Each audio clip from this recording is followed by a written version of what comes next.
Hello folks, I'm Vesper at the Evening Star, and I'll be your host today here on Vesper's Fanfiction Time. Today we are going to be reading Chapter 2 of Tunnel Vision. I'm really happy that people are enjoying it. It's, of course, a new favorite, as I mentioned in the last chapter that I posted, and in advance I will apologize for the quality of this audio due to my current environment. It's a little bit difficult to get good audio, but this is the best I can get, like the best spot and everything without the echo. Like, listen. Hi! Well, hold on. No, there's not an echo. Okay. Beforehand, there was a big echo, but I think it's better now. So, without further ado, I present Chapter 2. It's down there. Those short words echoed in Izuku's mind. A constant yet terrifying reminder of how his world instantly crumbled down around him. Tomura Shigaraki knew about One for All. He could feel it, see it, hear it, glowing away inside Izuku, the same way a beacon light would illuminate a pathway for those whose eyes caught sight of it. He only knew one thing, that he had to lure Shigaraki away, regardless of what happened to him. He had to keep the innocent people safe while the other pro-heroes and trainee heroes prepared to evacuate them. They had to buy time for now. And if using One for All this bait was required in order to keep the majority safe, Izuku would gladly throw himself into the lion's den.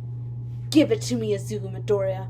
The two wielders were within range of each other, the wave of death floating around the air like a thick mist, while Izuku immediately took off towards the empty parts of the city, drawing Shigaraki to the isolated zone.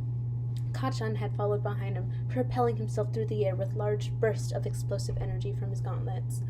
Izuku had made a feeble attempt to dissuade the explosive blonde from chasing after him, but after the mouthful he got as a response, he knew he had no chance at trying to stop his childhood friend. With a stammering thanks from Izuku, the two teens continued on their path, succeeding in enticing Shigaraki towards the isolated zone of Jaku City, while ignoring the chilling cries of, "Give me One for All!" Whether it was All for One's influence or Shigaraki's own desires at play here, Izuku knew the outcome if the villain managed to touch him, even if it was briefly. One touch was all it took for that evil ability to activate. I have to keep moving. I can't let them have One for All. I'll never give it up. I have to get away. If Shigaraki caught up to them, their deaths would be imminent. Izuku, you have to be so careful now. The teen's breath hitched. The promise he had made to his tearful mother, who, despite her own wishes, had allowed Izuku to return to UA, the same woman who currently had no clue on her son's whereabouts, and that he was in the center of this major villain attack. I can't do that to her again. I have to keep my promise. Izuku, stop moving around. I don't feel right, Izuku slurred, the heaviness in his head growing more as he slumped further onto the pillow Yuniko had given him. The doctor looked unimpressed, his squirrely features crossed into an expression of utter annoyance. Izuku swallowed thickly, his mouth feeling like it had been stuffed with cotton. If I have to give you a tranquilizer, I will, the doctor warned, replacing the full test tube with an empty one. He ignored the wince of discomfort on Izuku's face when he removed the needle from his arm. It's a blood draw, hardly anything to make such a fuss about. He said it so matter-of-factly, which was patronizing enough for Izuku to shoot the shorter male a look of utter disgust before turning his head away, an act that earned a snort of amusement from the scientist. Why is he even taking my blood anyway? You know, I would never have imagined that All Might would have chosen a quirkless teenager as the future holder of such a powerful quirk. I was desperate for an opportunity to converse with you for many years, but alas, your father outright refused. Izuku's heart skipped a beat.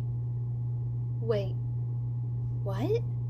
The teen's head whipped back around in the short span of a millisecond, eyes wide like an animal caught in headlights of a vehicle speeding towards them 100 miles per hour. My father? He whispered. Had he heard that correctly? Who said that? The doctor responded smoothly, not even bothering to look up at the boy. Izuku's eyes never left the man. You said... Why would you... You should lie down, the scientist cooed, taping up Izuku's arm with medical gauze. When Izuku continued to stare at him like he'd grown an extra pair of arms, he sighed in light frustration. "You were complaining about feeling odd, dizzy." Izuku said nothing. "Sick?" the doctor offered, screwing his face. He had forgotten how much he really hated with the living. When the boy refused to respond, he tried to change his tactics. "Why don't you—" "Grandson." He shut his mouth with a click, the sound coming straight from his jaw. "I beg your pardon?" His voice was quiet, eerily calm. "Dangerous." The third danger sense quirk screamed out inside Izuku's mind, buzzing away in the pit of his brain like static, while his heavy eyelids blinked several times as he attempted to focus on the stout man. "Young Suba, your grandson." Emerald irises narrowed with an almost reptilian glow. "I know you're our family doctor. The one who diagnosed me as quirkless as a child." But he kept that part to himself, however. "But does he know about you? About all this?" It wasn't a question. The doctor was able to pick up on the subtle hiss of Izuku's voice, his own eyes narrowing and forehead wrinkling in thought. A weary smirk threatened to form under his twitching mustache, and he allowed his shoulders to slump, mimicking a more defeated-looking attitude before gripping the rails of Izuku's bed. "That would be impossible, I'm afraid." Izuku sucked in another crooked breath. "How?" The doctor leaned forward, soaking in the pure uncertainty written across the boy's face. "It's hard for a corpse to be told anything and have it understand."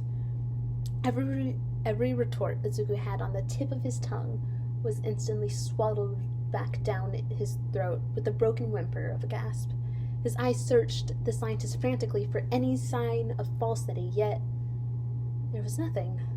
The man was standing eerily calm, his face completely relaxed, like he was content with the fact of his grandchild, his flesh and blood, being dead. Izuku's eyes squinted at the man while he wriggled underneath the thick leather binding, his wrist down. Had the doctor accepted the loss of his family? Suban-chan had never been the nicest friend to Izuku, yet they still shared childhood memories together, despite everything. "Does that answer satisfy you? The freckled teen's glare returned. "I suppose not," the doctor hummed, dragging a desk chair across the floor, the metal legs scraping loudly against the stone with a sound sending goosebumps up Izuku's arms. "My master doesn't make empty threats, sadly. I had forewarned my foolish grandson back then about the choices he was making, yet alas, he didn't listen." Empty threats? Warnings? Had All for One killed Suba-chan? But why? "I don't understand," Izuku whispered. The doctor was making no sense whatsoever.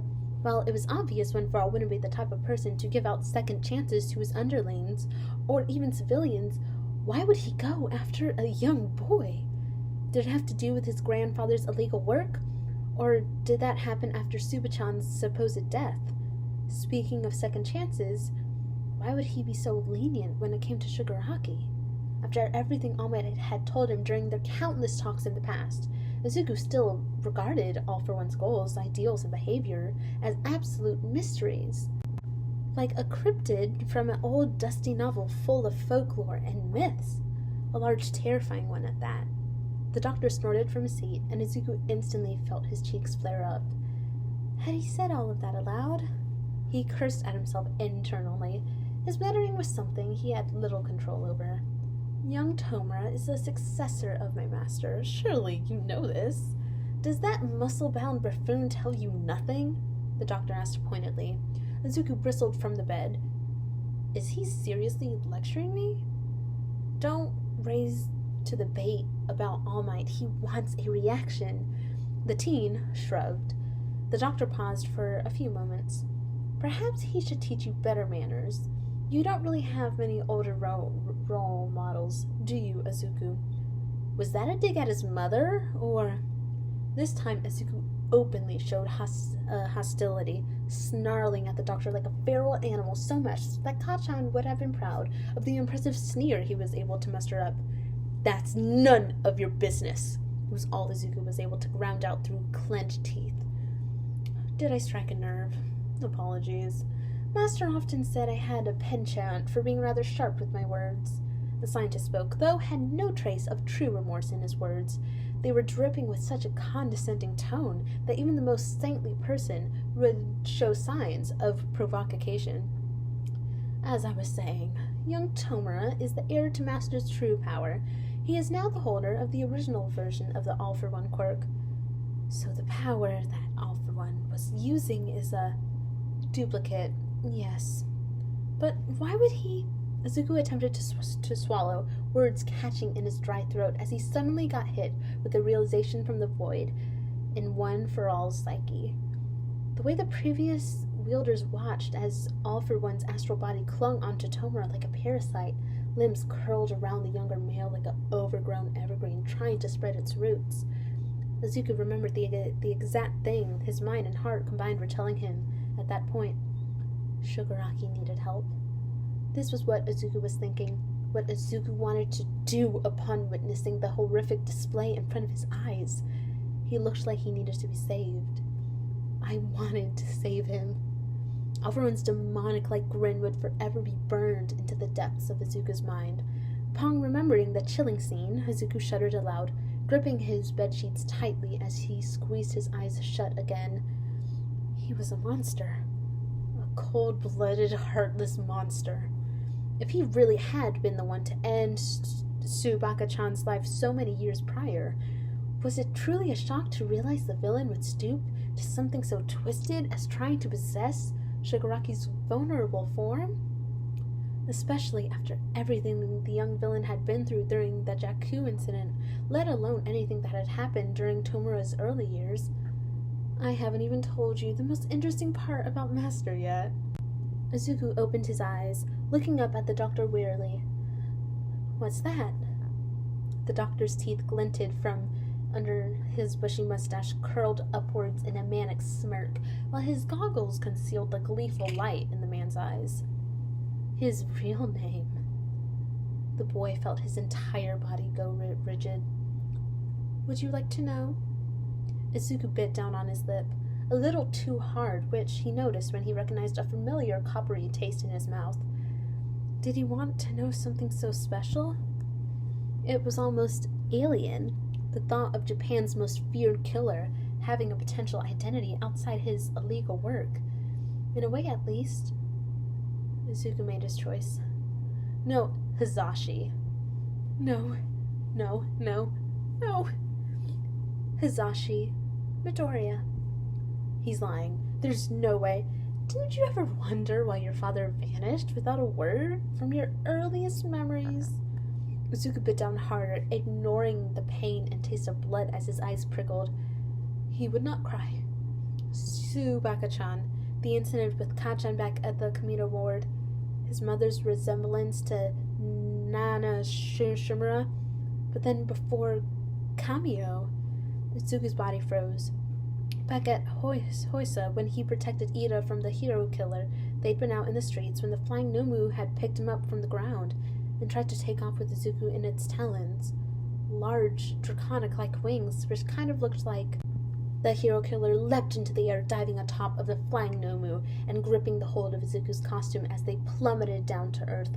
Stain had used the Nomu as a makeshift shield, keeping the beast's body pinned underneath them as it took the complete brunt of impact upon crashing into the street. With one lightning-fast swipe of his hidden blade, Stain had sliced a thick gash through the creature's exposed brain that killed it instantly. It barely made a sound as its body went limp underneath both the murderous villain and hero in training. Izuku's jaw dropped in absolute horror. The doctor wasn't lying. Holy shit! That Nomu had been Tsuba-chan? One of the boys who bullied him in their younger years? The child who sided with Kachan and would often hold Izuku down while Kachan attacked him? I had forewarned my foolish grandson back then about the choices he was making. Yet alas, he didn't listen. Izuku inhaled sharply, unable to hold back tears as they spilled from his eyes and down his face, soaking his freckled cheeks. He was unable to prevent the sudden and violent lurch from his body. I'm going to throw up. He was living through a nightmare. One that was completely and utterly real.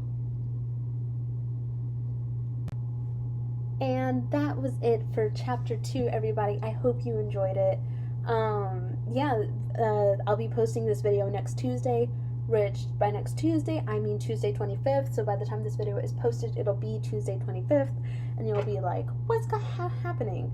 But, I hope you enjoyed it. I really like this story. Again, apologies for the audio quality. The environment that I am in is not the best for this type of stuff, but I leave this place soon, so by the 29th and 30th I will be able to have good audio again.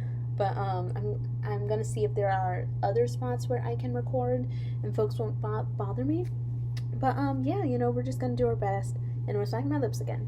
Sorry about that. I really liked this one episode. I don't know, it was just really nice and fun, and oh my god, we are at 500, probably above by now, but last I saw we were at 494, so in celebration of that, I'm gonna have a little video of all of my bloopers, which will probably be posted before I post this video, but yeah, we're just gonna go with it. And everyone, as always, if you have any fanfiction requests, just leave a comment below with the name, description, y'all know the drill. So without further ado, have a good morning, good night, good evening, good day, have a good everything, folks, and I will see you next time. Bye, y'all.